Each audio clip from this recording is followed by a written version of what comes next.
日同大家開箱一下三有新裝修嘅啟欣苑280尺一至2人單位，玄關斜對位預留咗空間擺雪櫃，另外仲做咗套原木式吊櫃同可以擺到30對鞋嘅隱藏式鞋櫃。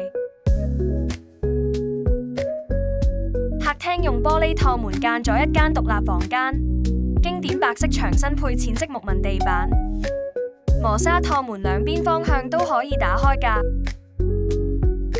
廚房就揀咗捷踏式 PD 門節省空間，用咗淺藍色吊櫃同櫥櫃搭配淺灰色廚房台面，兩組櫃都有多層式儲物空間，方便使用。U 字型設計活用空間，預留埋空間放電磁爐。浴室就保留反原有格局，冇做大改。業主決定用浴簾做分隔，避免空間太擠擁。洗手台位特別吊高咗，防止積水，容易啲打理。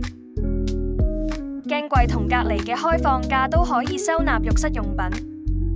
原本嘅水管都包起咗，避免外露。有興趣了解更多，可以隨時電話聯絡我哋，亦都歡迎隨時到我哋三有嘅觀塘門市睇下。